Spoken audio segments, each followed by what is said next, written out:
રામ નારાયણ રામ. જે શિવ થઈ ગયા છે તેઓ સતત ધ્યાનમાં બેસીને જપ કરતા રહે છે. કેટલાય નિંદા, અપમાન, તિરસ્કાર સહન કર્યા છતાં તેઓ પોતાના ધ્યાનથી વિભ્રમિત થયા નહીં. દિવસરાત એકસરખા જ વિતાવ્યા.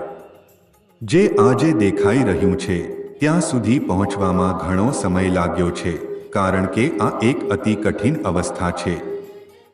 ઘરે ક્યાંય સુવિધા ન હોય તે જોતા ક્યાં જઈએ એ નક્કી ન કરી શકતા આખરે સ્મશાનમાં જઈને બેસી ગયા. પણ ત્યાં પણ શાંતિ નહોતી. શરીર તો માને નહીં, પેટની આગ કેવી રીતે શમાવવી? સ્મશાનમાં જે મળે તે જ ખાઈને દિવસ પસાર કરતા. તેના પરથી કડકડતી ઠંડી. માત્ર લંગોટ પહેરીને બધું સહન કર્યું. એક દિવસે એક મૃતકની સાડી પાસે જ દબાવી દીધી.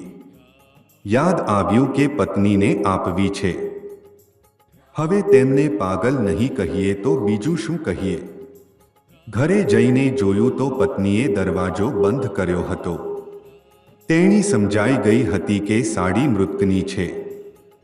છતાં શા માટે નહીં? શિવને પ્રસન્ન કરવા માટે તેણે એ સાડી પહેરી લીધી. પછી શિવએ ખાવાની માંગણી કરી. ઘરમાં કશું નહોતું એટલે તેઓ ભિક્ષા માંગવા નીકળી પડ્યા.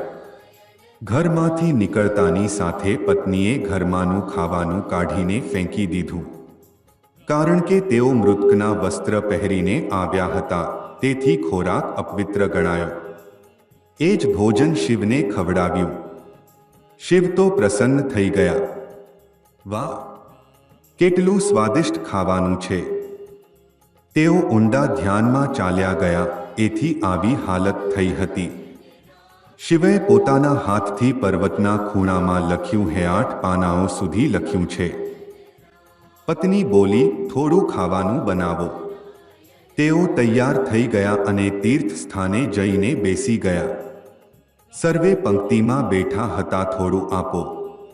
એવી કિસ્મત કે તેમના ભાગ્યમાં રેતી જ આવી. આખરે જ્યારે કશું ન મળ્યું ત્યારે તેમને રેતી આપી દેવામાં આવી. એ જ રેતી ઘરે લઈ ગયા અને પત્નીને આપી દીધી અને પોતે સ્નાન કરવા ગયા. આવી પરિસ્થિતિમાં પણ તેમણે દુઃખ વ્યક્ત નહોતું કર્યું. તેઓ સાધનામાં તલ્લીન હતા, તેથી કંઈ સમજાયું નહીં.